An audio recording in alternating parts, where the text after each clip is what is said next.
7 मार्च को अंतिम चरण का मतदान पूरे होते ही 10 फरवरी से शुरू हुआ यूपी विधानसभा चुनाव खत्म हो चुका है। मुख्यमंत्री योगी आदित्यनाथ सहित पूर्व मुख्यमंत्री अखिलेश यादव और डिप्टी सीएम केशव प्रसाद मौर्य सहित कई दिग्गजों की किस्मत ईवीएम में बंद हो गई है।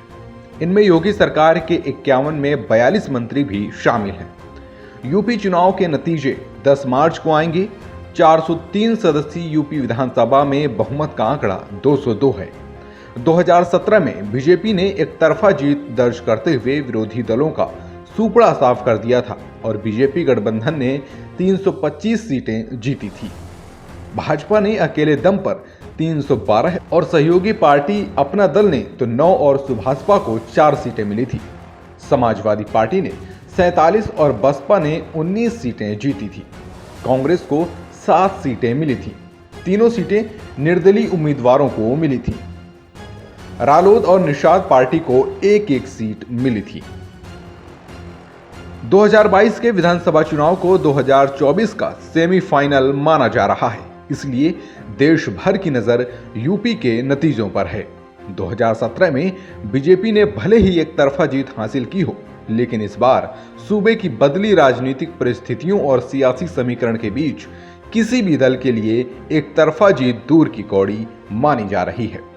मुख्य मुकाबला सपा और भाजपा के बीच बताया जा रहा है, लेकिन राजनीतिक जानकार बसपा को मजबूत प्रतिद्वंदी मानकर त्रिशंकु विधानसभा की अनुमान लगा रहे हैं। इसके अलावा कई सीटों पर कांग्रेस भी मजबूत स्थिति में दिख रही है। यूपी विधानसभा चुनाव में मतदान का पहला चरण 10 फरवरी, दूसरा चरण 14 फरवरी, तीसरा चरण 20 फरवरी, चौथा चरण 23 फरवरी, पांचवा चरण 27 फरवरी, छठा चरण 3 मार्च और 7वें चरण का मतदान 7 मार्च को था। पहले चरण में 62.43%, दूसरे चरण में 64.42 और तीसरे चरण में 61, चौथे चरण में 61.65, पांचवें चरण में 57.33 और छठे चरण में 55.79% मतदान हुआ। आइए अब जानते हैं कि क्या कहते हैं एग्जिट पोल। उत्तर प्रदेश, उत्तराखंड, पंजाब, गोवा और मणिपुर सहित 5 राज्यों के फाइनल चुनावी नतीजे 10 मार्च को आएंगे, लेकिन अलग अलग चैनल्स, एजेंसियों के एग्जिट पोल जारी हो गए हैं। इसके मुताबिक उत्तर प्रदेश में बीजेपी की सरकार बनती दिख रही है। पंजाब में आम आदमी पार्टी सरकार बनाती नजर आ रही है, जबकि उत्तराखंड में कांग्रेस आगे नजर आ रही है। मणिपुर और गोवा में बीजेपी और कांग्रेस के बीच कांटे की टक्कर बताई जा रही है। फिलहाल ये एग्जिट पोल हैं, अंतिम नतीजे नहीं। अंतिम नतीजे 10 मार्च को आएंगे। 2022 के विधानसभा चुनाव में अनुप्रिया पटेल की अगुवाई वाली पार्टी अपना दल, निषाद पार्टी सहित कई अन्य पार्टियां बीजेपी के साथ हैं, तो सपा ने भी सुभाषपा, अपना दल, कमेरावादी, राष्ट्रीय लोकदल, जनवादी सोशलिस्ट पार्टी जैसे 1 दर्जन से अधिक दलों से गठबंधन किया है। इस बार छोटे दलों को गेम चेंजर बताया जा रहा है। ज्यादातर दल बड़ी पार्टियों के साथ हैं, तो कुछ अकेले ही चुनाव मैदान में हैं। इनमें अरविंद केजरीवाल की आम आदमी पार्टी और असुद्दीन ओवैसी की AIMIM के अलावा भीम आर्मी के प्रमुख चंद्रशेखर की आजाद समाज पार्टी भी है, जिसने कई सीटों पर अपने कैंडिडेट उतारे हैं।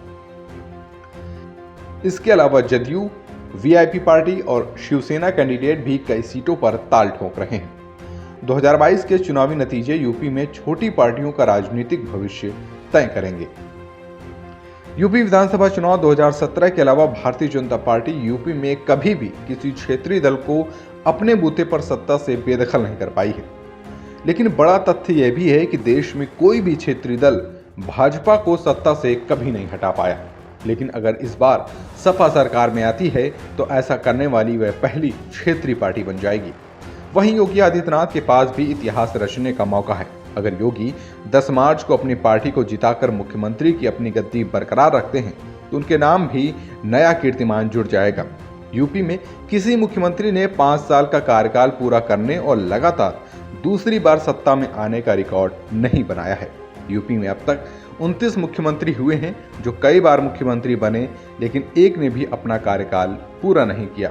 यह रिकॉर्ड बनाने वाली मायावती पहली, अखिलेश यादव दूसरे और योगी आदित्यनाथ तीसरे मुख्यमंत्री बने।